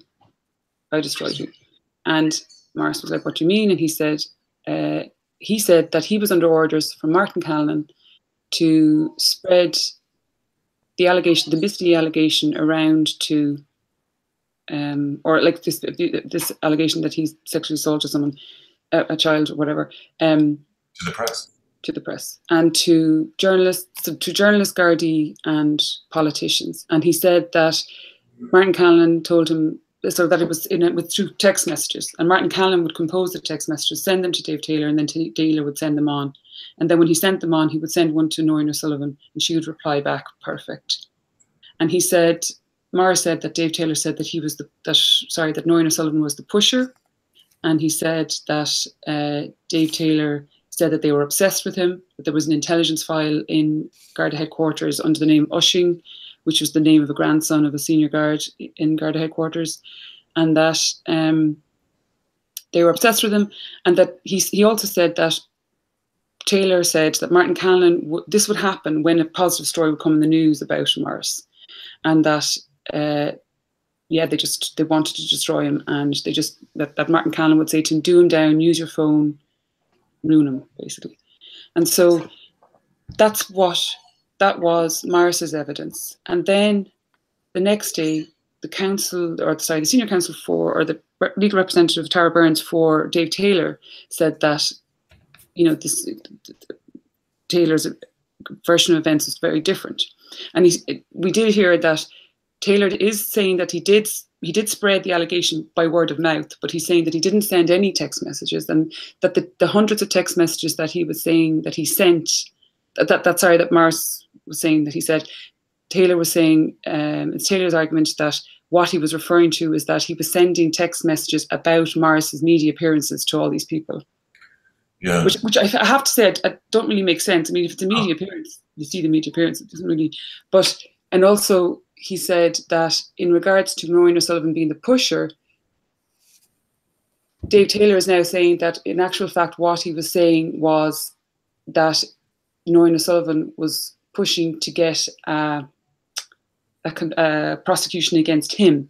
And I'm sorry, I should have probably explained.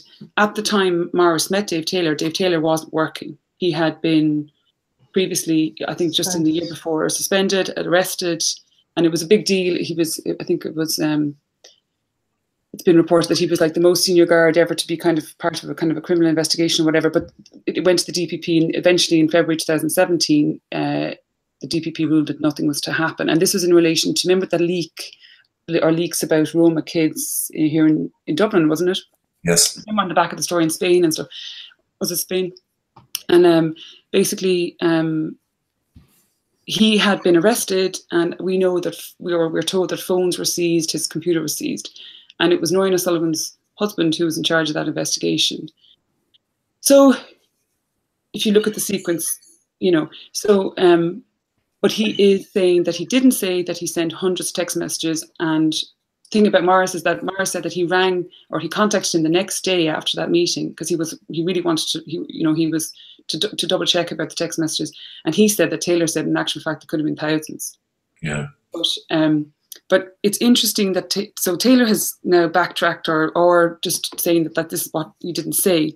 But it should be noted that Charlton did mention that in 3 statements he has kind of, I think he used the word softened his stance on Maureen O'Sullivan. Yeah. So we'll have to wait and see.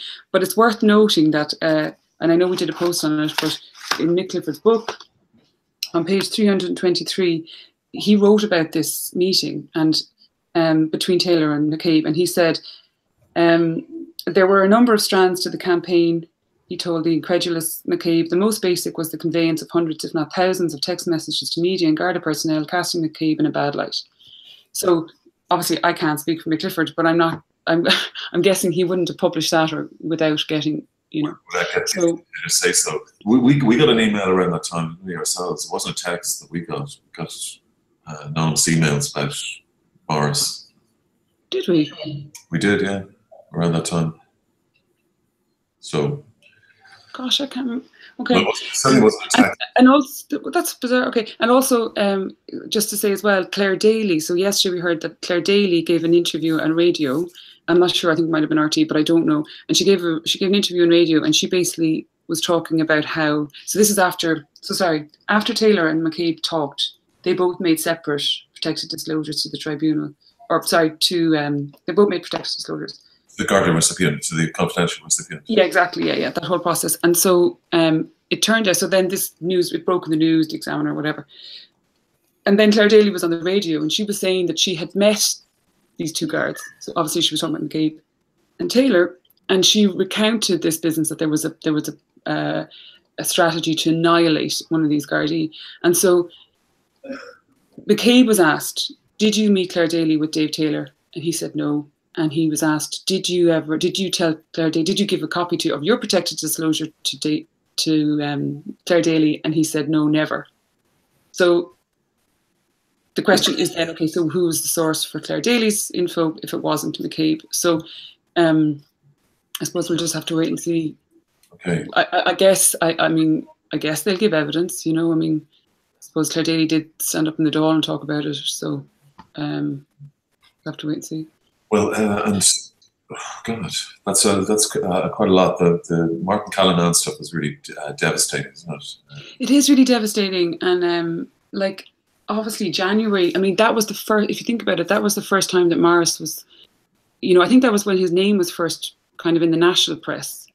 And remember, there's pictures of him going into the Public Accounts Committee. That picture was used of him for months and months because there was no other picture of him in the press, and I suppose it was the first time he kind of came in the public consciousness with a picture of him. But if you remember, Martin Callan was pushing so hard to prevent him from going before the Public Accounts Committee. There was talk of going to the High Court, and remember this business of a black box, and the black box can't be blah blah. And so the sequence is a bit like Martin Callan was in the Public Accounts Committee on January the 23rd, made that disgusting remark. Then he met McGuinness then the next day. Then there was an interview with Gerald Keane on RTE.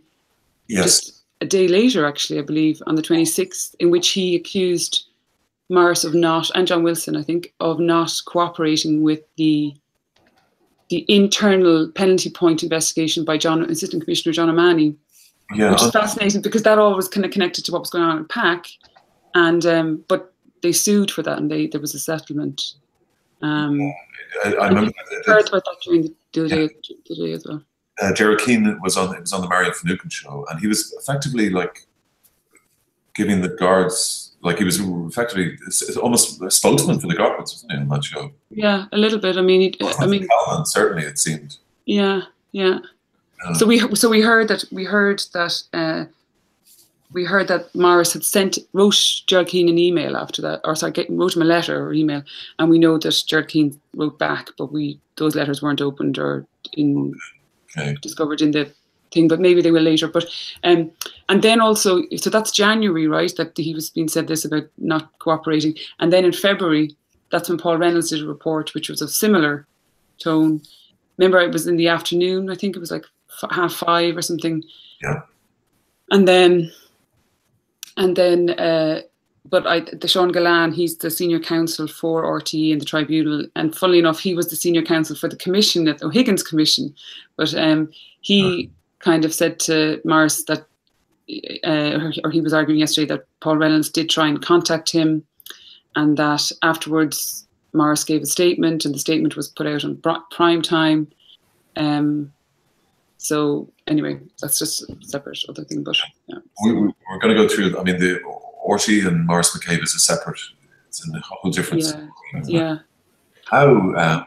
I mean, it's just. How did we get here? How did we get here that we're like journalists are in this sort of grey area when Morris McCabe is the epitome of the small guy. You know, there's just the regular guy trying to do his best, and to be pulled up by journalists, to have journalists coming in on this as well, it's really disturbing. Sorry. It's good, yeah, and I think the next few weeks. Sorry to go on. The next few weeks, so it's going to be about the media stuff, right? It's going to be about what journalists knew and who knew or what. And there's obviously been an appeal for journalists to come forward and say, like if you got a text, if you were told, and I think that there were letters sent out, or there was contacts tried to be made to a series of journalists again last week, but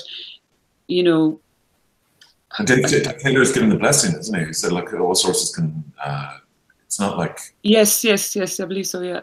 Yeah, he has. But I guess, if, like I said, if it could be that, you see as well, it could be a lot of journalists didn't even get the message from Dave Taylor. They could have just got it from somebody else, Yeah, we got an email and it was just saying... I can't remember this, John, sorry.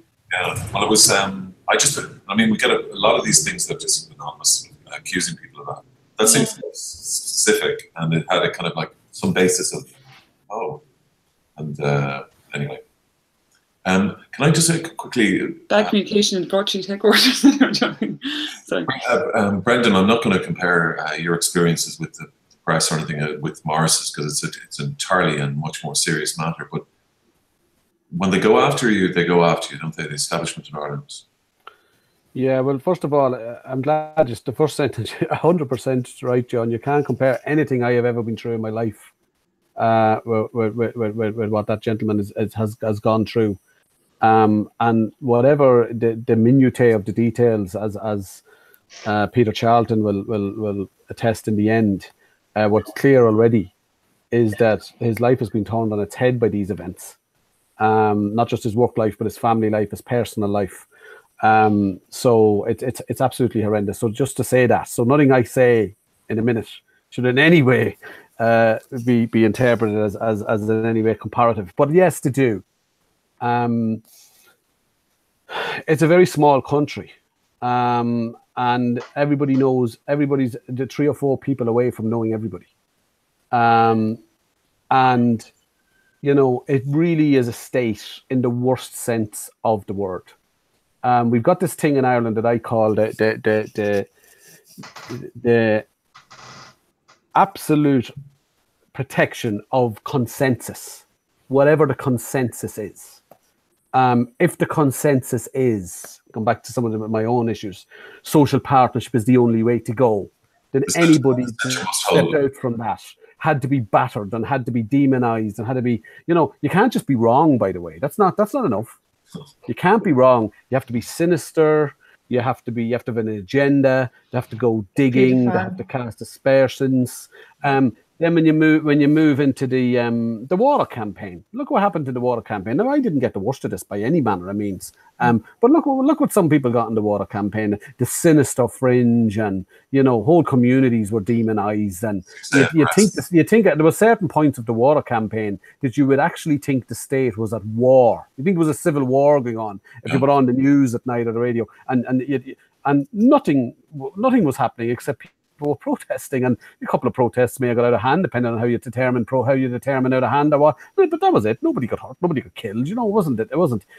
So whatever your walk of life is, and I would imagine the guards, the police force, of all of the things you could be, to be a whistleblower in the police force, must be horrendous. Because if it's as hard as I found it at times in the trade union movement to take an independent stance, or on the political left to take an independent stance, or around some of the issues, or the ESB dispute, for example, that I was involved in, the pension dispute in 2013 or 14, the years just go.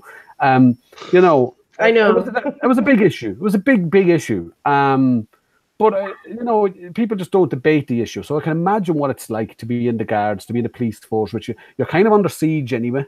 It's kind of brothers in arms kind of mentality there anyway. And unless there's very, very, very strong leadership from the top, you're going to be in trouble. And of course, all the leaders at the top of the guards are political appointees. It's very, very political. I have a lot of friends in the guards. I have family members who spend life careers in the guards. And they're all the ones I know are all really, really good people. And all the dealings I've had with them in terms of water protests and all that, apart from one incident, has been really, really good. But we've got political appointees, a very small country, and if the leadership at the top isn't strong, I mean, you see some of the stuff. I don't want to prejudge them, but Olga's talked there, and I was following it this week. Some of the stuff about Commissioner Callanan and the allegations that came out, the statements that came out in Maurice McCabe's evidence. So I think it's long past time in terms of the guards that we have an outside commissioner. Long past time that we have that, and not just a commissioner, but further down. But yeah, it's a horrible country. And John, don't get me going on the media, and don't get me going on RTE, because that's another kettle of fish. I don't know. It's a different discussion. I mean, I don't know what they're hoping to achieve, the RTE journalists and stuff. I mean, with stuff that isn't balanced and biased, because in the long term it damages their brand, and it certainly damages their careers. I feel a terrible change. I've been dealing with the media now since 1997. So what's that? 21 years. And I've got the issues I've been on have been always kind of a bit controversial, train disputes or whatever, electricity disputes or whatever. But there was a time that even though you always felt you had to be on your mettle, you had to be top of your game going into the studio, you had to have your research done, you had to, you couldn't go in with bleary-eyed or a pint the night before or not doing any research. You had to be top of your game, and you always felt as well that the person you were up against used to be Barry Kenny, great guy Barry, by the way, and I don't disrespect him at all. Barry Kenny, the PR guy for Irish Rail, was against me a lot of the time. You always felt Barry got it just a little bit easier. You always felt that, but it's completely different now. It's gone. It's not even comparable now. There's not even a veneer of balance now. I think it would be really remiss not to mention Katie Hannon though in RTE in terms of Maurice McCabe's coverage. Like she's been. 1 second. I'll go. I'm just going to go for 1 second. I have to go to the bath to stop the taps from running. Sorry, can I just put in there, Olga, and just say, I remember we talked about this a while ago. You were saying that, and this is something we all saw, that there wasn't really an awful lot of coverage of this. But did you notice there seemed to be a change this week? I mean, I saw like Miriam Lord's piece, and in the Independent was a very detailed sort of piece as well. It seemed that like the big papers, like their coverage was almost coming up to the sort of broadsheet standard. Oh, well, I don't know about that now. That's very I know. kind of you, but I don't know Okay, about that. Well, the thing is that I know, but the thing is that I guess Morris was. It was a big deal. This was the first time he was speaking in public, and I guess what happens in the press gallery definitely whenever there's a person of note, let's say a politician or Noreen or whichever, it's packed, and then obviously when it's kind of people who's some civil servants or whatever, who's people whose names they don't know or they don't, it wouldn't gain as many people, but. Yeah, But you were saying before that sort of Miriam Lord was in and stuff like that, but it didn't hit the articles. Whereas it just seemed this week there was a shift in terms of, and I'm not. Well, it's possibly because because it was just it's such a stunning allegation. I mean, there's what you're talking about, the Garda commissioner telling someone. Now I have to say he's denying it, but Just you're talking about it there, and I paid particular attention this week, but. It's funny, when they talk about the whole Dave Taylor thing, I was just looking at, even in his evidence, there was the whole thing of well, we thought he did all these things, and they're kind of hiding behind that a little bit.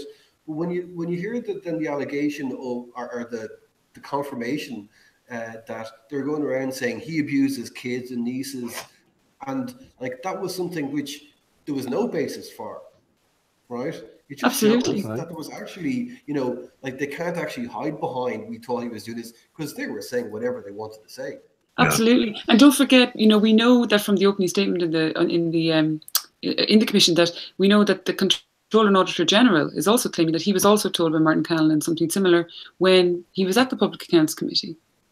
So, and what's the John McGuinness bit, Olga? I beg your pardon? John McGuinness in the car park. Yeah, so John McGuinness was the chairman of the Public Accounts Committee at the time, Brendan, and so there was the Morris, McCabe, and John Wilson wanted to get into the Public Accounts Committee, but Morris wanted to speak in private. He didn't want it to be public, mainly because he was kind of keeping his identity, but and also he is a serving guard. But Martin Callan did not want Morris to go before the Public Accounts Committee, and the reason that I'm guessing he didn't want him to go was because Morris had evidence that the state was losing money because of the quashing of penalty points. And so if he could tell that, then the state would have to respond and would have to react, because there had been previous reports which kind of just basically said there's nothing to see here.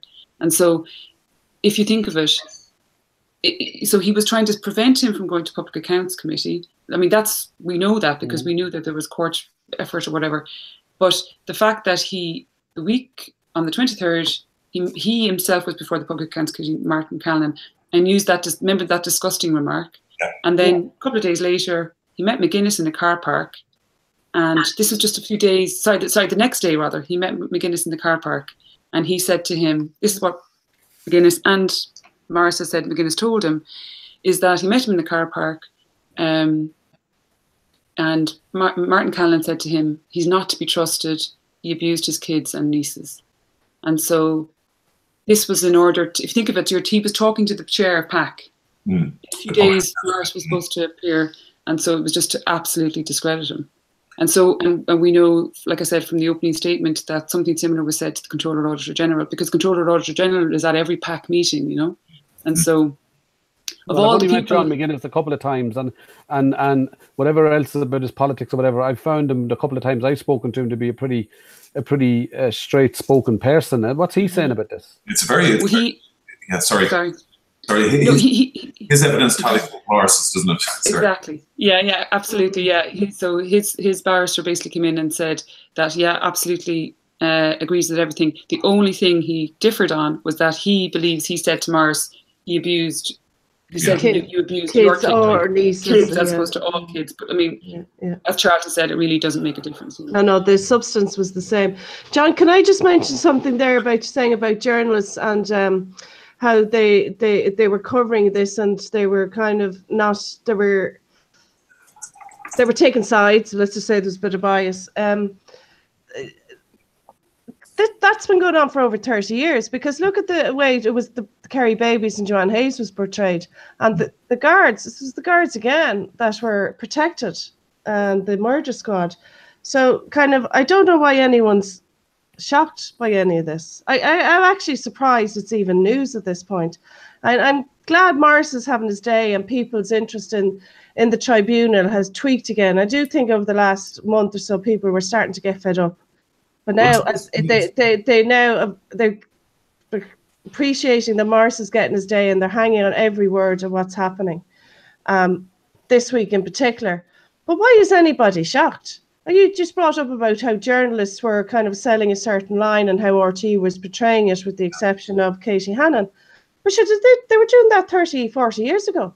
Well, I think is anyone surprised? Well, I think the image of a Garda commissioner meeting a politician in a car park to smear a member of the Garda Síochána with the most heinous of lies. Which What's the thing you could say about anybody? Well, I mean, it could have led to suicide. It could have led to any tragedy.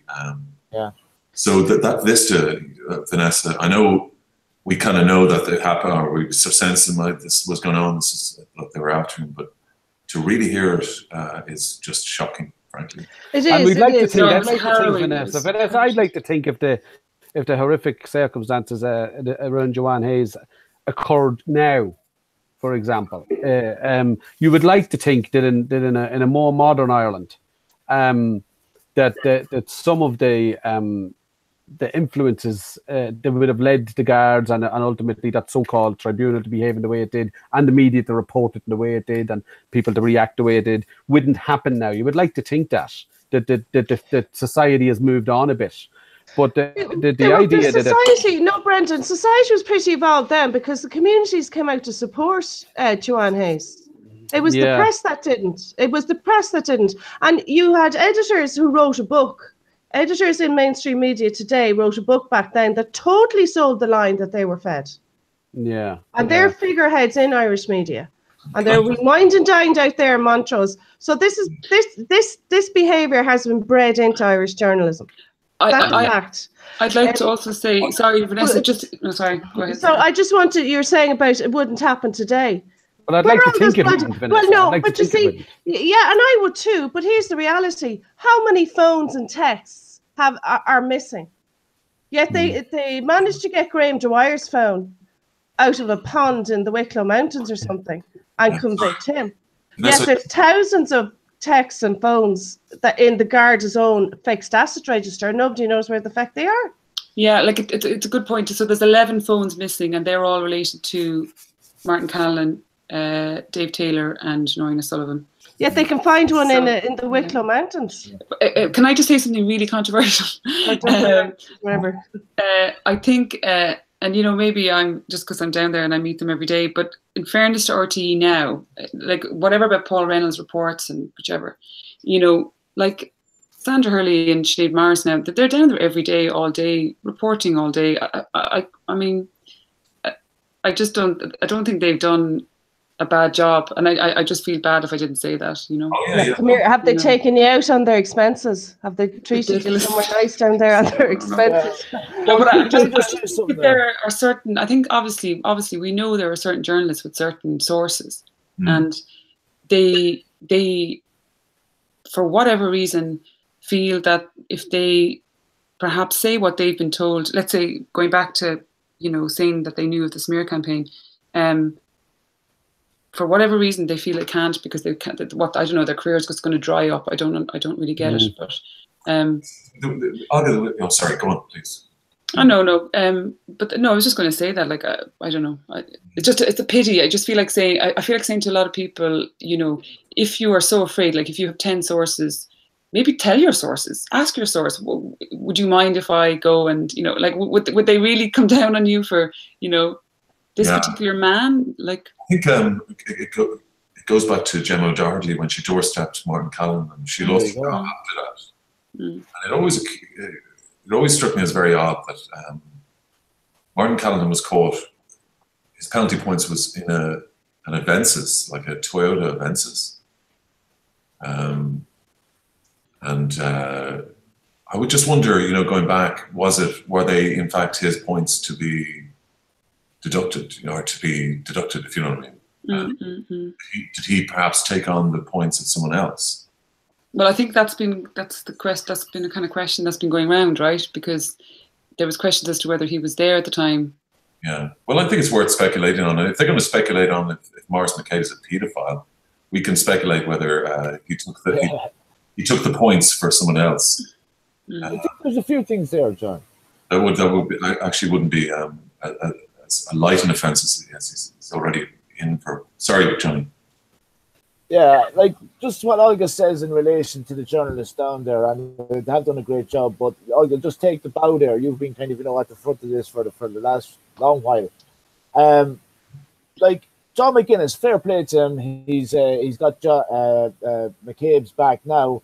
But when Callanan wanted to have a meeting with him in a car park, he should have said, "No, come into my public accounts committee. That's where I'll talk to you." But he did go and meet him in a car park, which I found a bit odd. But he did come through in the end. The thing about McCabe now is he's actually asked for politicians and journalists to come forward. So now we'll see the honour and credibility and the moral fibre of these politicians and journalists. He's personally asked them to come forward. So now it's in their hands. Well, there's another thing there as well. Misty, who made an allegation against McCabe, is the daughter of one of McCabe's colleagues. So it's either a male or a female guard. That's very sinister. Yeah, that's unbelievably sinister because Tunstall's involved there, another agency. Because when you look at it from an overview, it's so corrupt across the board, and you want to see how exactly a mirror to Ireland right now, and it is unbelievable. So what I want to know after all this, when Callanan and O'Sullivan and the other cop who made the allegation, where will their justice be?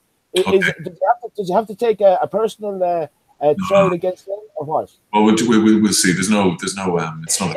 If the guards just admit, yeah, okay, we got it wrong, we behaved badly. What if they just put their hands up now and say, we're in talks with the McCabe family about damages and compensation and how we word the apology for the papers?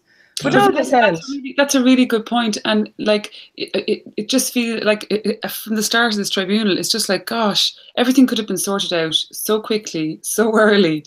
It just got out of control. The cover-up got bigger and bigger and bigger, and even actually, it was one of submissions from MacDougall today, actually, and that in the sense about Noreen O'Sullivan not apologising to Maurice. When has an organ of the state ever come out on any tribunal and said, got it completely wrong, we're going to give an apology, we're going to pay compensation, we're going to, and people have done the walk and pay the price?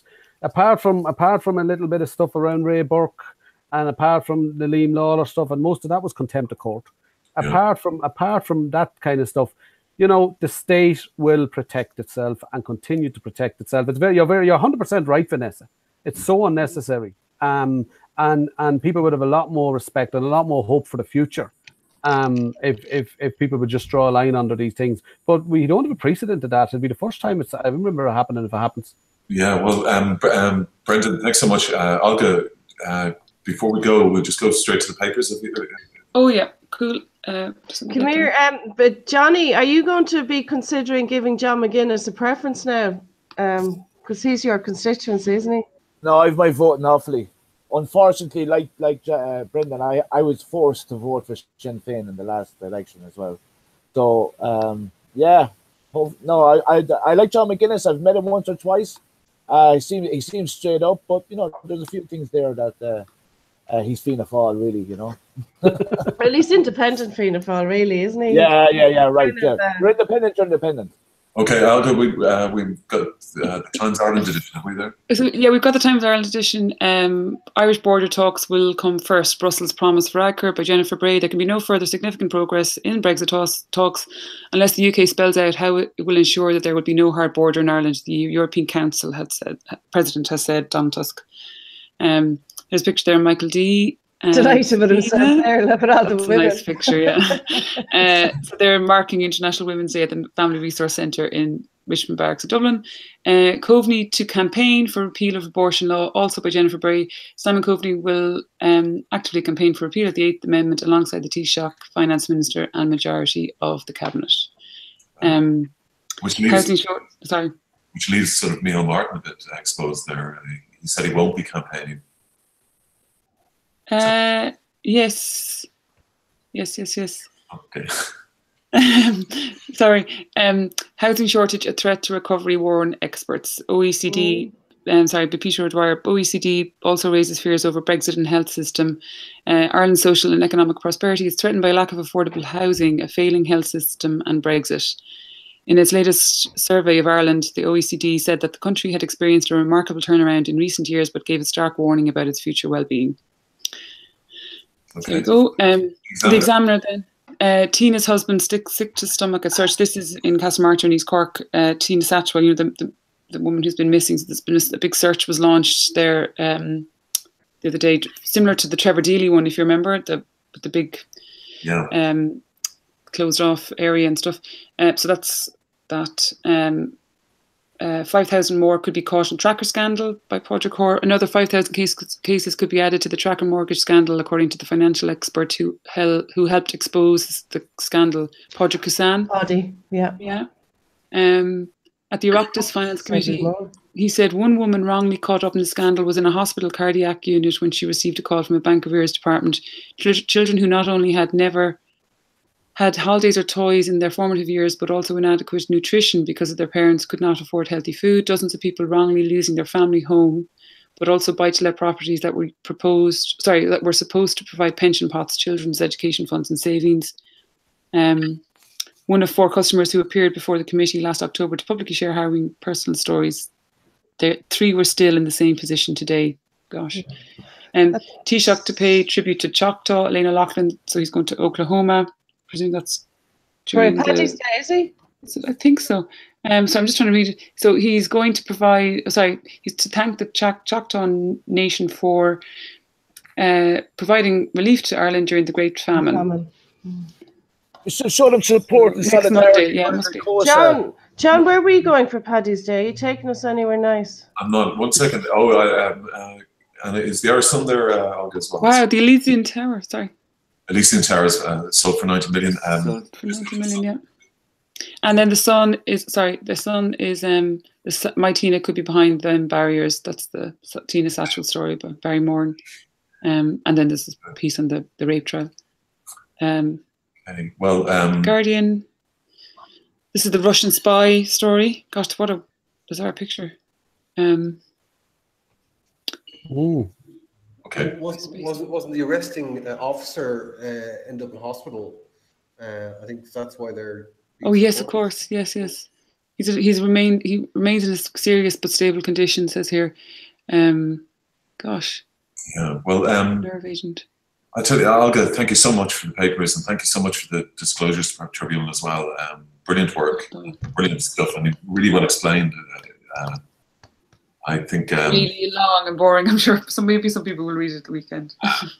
It's fantastic. I think it's maybe even but the mood has changed. Even the tweets from Broadsheet, you can feel that the whole mood has changed. It's not just all people, everything out of Noreen and. Oh, right, okay. It's a definite mood changer this week on it. Okay, well, I want to thank Brendan Ogle, Mr. Right to Water. Guys, really enjoyed it. Yeah, really, really enjoyable, and hope you had a good time. I wasn't as hostile as Montrose, but Not quite, John. No, enjoyed it very much. Look forward to doing it again. Thanks very much for your help this week. Well, can we get Brendan on with Derek Mooney the next time, John? Yeah, that might be a celebrity death match. We could definitely fix it. John, I could be in the bed. I could be in the bed between the two of them. John, as a taxpayer, right? Can I request that you get someone from Leo Varadkar's department to talk about what he's going to do in America? Because already I'm embarrassed already, John. That's all I'm asking. We got 2 weeks. Can we just see? Can we get someone from that department in? The waste of money hand over fist. The Department of Taoiseach. We deserve it. We deserve it here. We do. He's on RTE. He's on News Talk. He's on everything else. Why not this? Johnny, we will try and send you over to Washington for the Please, I'm happy. I'm happy to go with that. A big thank you to Brendan Ogle. A big thank you to Johnny Keenan. Thank you very much to Luke Brennan over in Portugal, Olga Cronin from The Sheet, and Vanessa Foran, Neil Curran, we lost. He had a paracut. Bloody ESB, I eh? know. It took issue with He gave me all the emails to get me up here, and then we cut him off. Exactly. You're so bloody spoiled, I find. Thanks, guys. Good night. Thank you very much. Don't go anywhere yet. And thank you very much. And we'll hopefully see you tomorrow on the site, or hopefully see you next Thursday. Either way. Okay. Thanks so much. Stop broadcast.